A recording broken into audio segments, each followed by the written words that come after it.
आज की कहानी है बुढ़िया अम्मा के बेर। अंजलि को याद आता है अपना बचपन।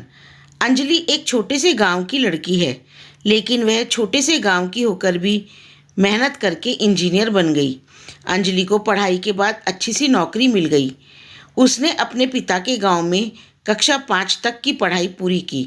वहाँ के स्कूल में पढ़ने के बाद पिता और उनके भाइयों में ज़मीन को लेकर आपस में विवाद हो गया, जिसके कारण अंजलि और उसके परिवार को गांव छोड़ना पड़ा। पिता एक छोटे से शहर में आ गए, मेहनत मजदूरी कर बेटी को पढ़ाया। आज अंजलि एक अच्छी नौकरी करके अच्छे पैसे कमा रही है। बचपन की कुछ बातें ऐसी होती हैं जो हमें जीवन भर याद रहती हैं। कई बातें ऐसी होती हैं जिन्हें सोचकर फिर से हमारा मन बहुत खुश हो जाता है। अंजलि की भी एक ऐसी ही याद है। अंजलि गांव में रहती थी, तब उसके स्कूल के बाहर एक बूढ़ी अम्मा बोर की टोकरी लेकर बैठती थी और वो 1 रुपये में नमक मिर्च लगाकर बहुत सारे बेर दे दिया करती थी। उन बेरों का खट्टा मीठा स्वाद आज भी अंजलि को याद आता है। कई बार उसने कई जगह से वैसे ही बेर खाए, लेकिन उसे वो बात नहीं लगी जो वो बूढ़ी अम्मा के हाथों में थी। बूढ़ी अम्मा आज भी वहीं बैठती है। अंजलि के पिता के भाई का देहांत हो गया, तो उसके पिता के साथ उसे भी एक बार फिर से उसी गांव में जाने का मौका मिला। कुछ दिन वह वहीं रही और फिर आते समय अपने स्कूल वापस गई।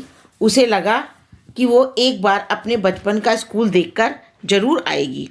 वह स्कूल गई और उसे यह देखकर बहुत आश्चर्य हुआ कि वह बूढ़ी अम्मा आज भी वहीं बैठी है, बेर की टोकरी लिए हुए। वह पहले से ज़्यादा ही बूढ़ी हो गई, उसे सुनाई भी बहुत कम देता था। अंजलि उन्हें देखकर बहुत खुश हुई। वह उनके पास जाकर बोलती है, अम्मा बेर दे दो। अम्मा बेर देती है। बेर अब 1 रुपये की जगह 5 रुपये के हो गए थे।